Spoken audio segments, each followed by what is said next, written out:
What is up, guys? Zoe right here. If you've forgotten my face on YouTube, because it hasn't been around for a long period of time, and I apologise, but I put up a post yesterday asking about well, just asking you guys to throw me some questions so I can do a video updating you on my J pouch and the transition from my stoma to my J pouch and everything else in between. There's someone on Facebook called Jenny. You're probably watching this now. I hope you're watching this because there are so many questions in this one caption. I thought, you know what, I'm just going to answer all these questions because they flow quite nicely. So Jenny, if you're watching this, I hope you're watching this. I will definitely put this in the comment box underneath your questions. So how was coping with a loop ileostomy, just to start off with?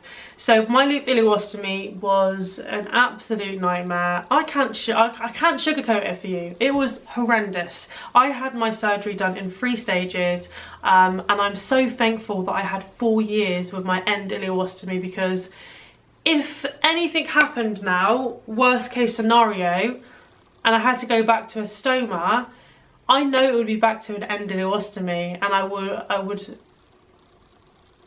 I'd be happy with that.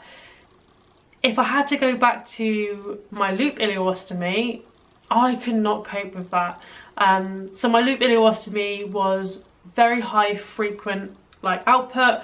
I was taking 8 loperamide a day. This is in contrast, so with my end ileostomy, I took maybe 2 loperamides now and again, before a night out, but apart from that I wouldn't take any.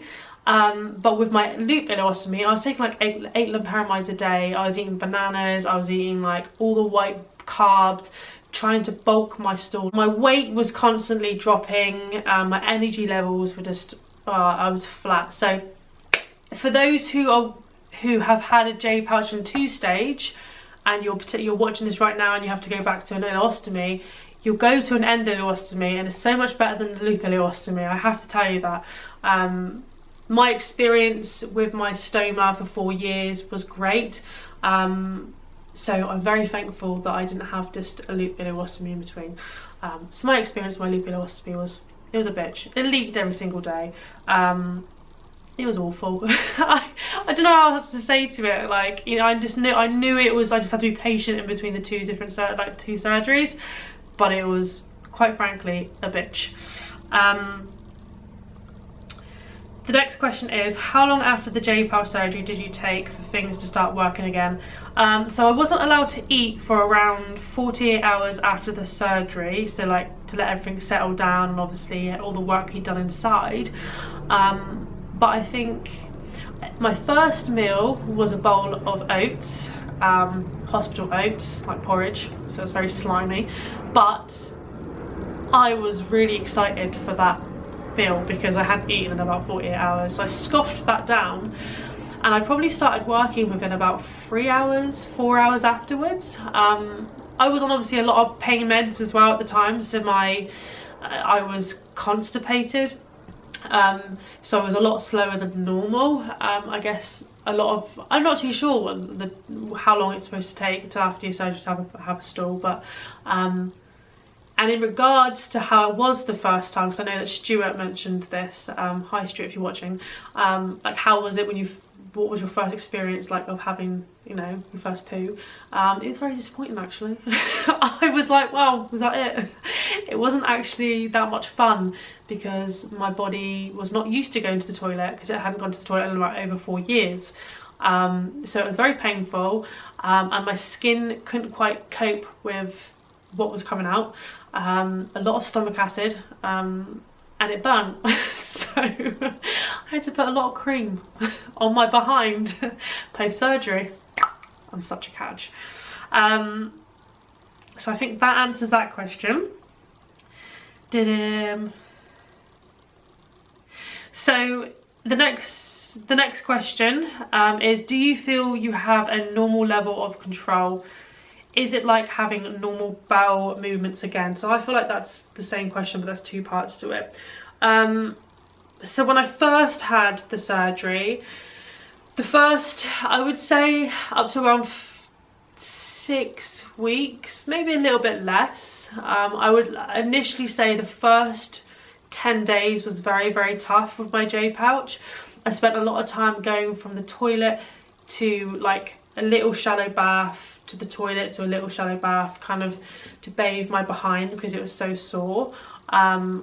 I recommend Epsom salts and just sit in the bath. And TMI, I'm just going to share this now, this illness isn't very glamorous, but I definitely had a poo several times when I was in the bath because I was so tired, so fed up, so frustrated. I just could not be asked, no pun intended, to get up from the bath and to use the toilet because it was actually less painful to do it in the bath. So that's what I did. And then I invested in a bidet, and that was the best thing I've ever bought since sliced bread. So if no one knows what a bidet is, it's like a little, I'm using my water bowl. It's like a little bottle and you spray it on your behind. It makes you nice and fresh. You can get them installed onto your toilets, but I just didn't feel the need to get one. So when I'm at home, I use my little hand bidet, and then when I'm traveling, I get myself normally some like non-fragranced wipes. Jesus, I need more coffee today. So yeah, and in regards to the second part, is it like having a normal bowel movement again? To be honest, like I'm 20 months post-surgery now, and I go to the toilet around within a 24-hour period. Depending on how much I eat, it can vary between 6 to 10 times a day. I know that you're like, the normal person listening to this right now will be like, oh my god, 10 times, but I do sometimes eat like a pig. And obviously my pouch is only about this big. I don't know how big it is. But on a normal day, like a Monday to Friday or Monday to Saturday, when I'm in routine with my food and stuff, and like I'm eating pretty much similar foods every single day, in a 24-hour period, it'll be like 6 times a day. And I take, so around 8 weeks post-surgery, I started taking something called psyllium husks powder. You can get capsules, but I prefer just to get the powder. And before my breakfast or after my breakfast, around the same time, I take a teaspoon, level teaspoon, pop it into about this much water, stir it up, chuck it down my neck, and I don't take, apart from taking 1 or 2 loperamides before I go to bed, I don't take any loperamide, which is really, really good. I know a lot of people with J pouches take a lot of loperamide, but I feel like because of my diet, I eat pretty much the same foods every single day. On the weekends, obviously I have some time off. I'm a creature of habit. It works very well for my lifestyle and obviously my training, but it also works very well for my J pouch. So in terms of like it being normal, the psyllium husk powder really does bind up the stool, and I look like I've got normal poo sometimes. I'm like, wow, that's a normal human poo. Me and my friend Aaron, I hope he doesn't mind me mentioning his name, we actually sent each other pictures of our poos once. We were like, wow, like yours is so different to mine. He prefers his to be very watery, whereas I prefer mine to be very bulky. Moving on to the next question, and that is, how long did it take you to get back into the gym and lifting without fearing you'd poop yourself? I still feel like that I'm gonna poop myself some days. No, I'm joking. You know, it's always gonna be a little worry. I think even for a normal person, when you've got like 100 kilos on your back and you're squatting, you might poop yourself, or fart at least. And my battery ran out. Oh, that's actually quite warm. Oh, it's hot. So yeah, so continuing on from that question, you know, how long was it until you stopped fearing that you'll need the toilet when you're lifting heavy weights in the gym?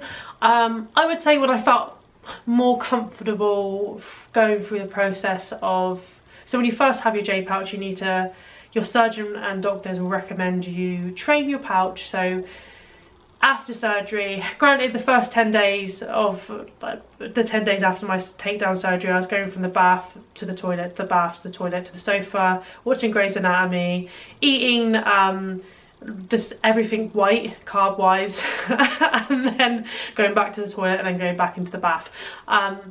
after that period of time when my body was like, you know, what the hell is going on, I started practicing holding my stool. And I think the fear comes back on how you felt when you had colitis. I definitely had that. So there was moments of times where I was like, oh, I need the toilet. And then from past traumatic experiences that I had with my large intestine when I suffered really bad with my colitis, they would come back into my mind, and I really had to focus on telling myself that no, this isn't the same as having colitis. This isn't the same. I don't have my large intestine anymore. That diseased colon is now gone. Get yourself in that right mindset, Zoe. You can hold on to this. You don't have to panic. You don't have to worry. So I had to do a lot of mindset work around that time as well, in telling my brain that it doesn't need to go back into that panic mode when you need the toilet, from previous experiences that I had with my colitis. And I think that's very, very important to share with you all, that it's not the same. I know, granted, if you have pouchitis, then obviously you'll know, but I'm saying when you first have your J-pouch surgery and you're getting used to having that new function, please remind yourself when you're going through that training period that it's not the same as it was before, okay? It's completely different. You need to get used to this new normal, and what happened before will not happen again. That diseased colon is taken away, and I cannot stress you that enough. I really wish I had someone tell me that when I was watching YouTube videos around that time. So I feel like that was a very important thing to just share, and I really hope that makes sense. When you're going through that learning of holding and practicing phase, don't let your mind play tricks on you. That's what it boils down to. Okay, moving on to the next question. I think I'll make this one my last question because I can round up a summary of like how my J-pouch has been over the last 20 months as well in this one. So far, which do you think is honestly best for you? The old days of having a bag or the new J-pouch? Which did you find easier to adapt to? Oh, that's a... oh god. Oh, that is a... okay, so that is like quite a few questions in one. So I absolutely love my J-pouch. I wouldn't change my J-pouch for the world. Granted, there's been moments along the way where I had wished to have my ostomy back. I have had, I would say, some rocky times in my J-pouch, but I'm now 20 months on, and my J-pouch has gone from strength to strength every single month that's passed. I did experience from October 2019 till around the start of June this year, I was experiencing, some weeks were more than others, but I was experiencing overnight leaks. I wasn't aware at the time that this was actually a sign of or symptom of pouchitis, so some inflammation in the pouch, because throughout the day my J-pouch worked absolutely fine. I had a course of antibiotics for 2 weeks. Don't ask me the name of them, they begin with a C, and it pretty much cleared up and stopped the overnight leaks altogether, which was absolutely awesome. And then I would say, if I'm being honest, from like September till pretty much the end of October, so the last like 2 weeks ago, I did have some really bad issues with my J-pouch. I think that was due to stress. My gut tells me when I'm stressed, and I was working quite a lot at the same time, so I did have to go on a very low dose of antibiotics for like a stretch of time. For I think it was about 3.5 weeks I was on them. And then I spoke to my inflammatory bowel disease nurse, who also spoke to my surgeon. They recommended I go on to a stronger antibiotic, but I actually refused to go on to the antibiotic, and I had done some research myself, and I've actually recently started a course of live bacteria that I take in the morning, just a live bacteria drink. It cost around £160 for 12 weeks, a 12-week course, but I am now into, I think I've been taking it for about 2.5 weeks now, and my J pouch has been like amazing. Now I don't know if that's placebo, so I'll keep you updated on that front. It's called Simprove. By the way, I'm not getting paid to like recommend these people or this company, but this is the choice of probiotic I went for. It is a quite pricey course of probiotics, but for me, I wanted to try a natural route rather than continuously fill my body with antibiotics. So I went down the live bacteria route, and so far it has been great.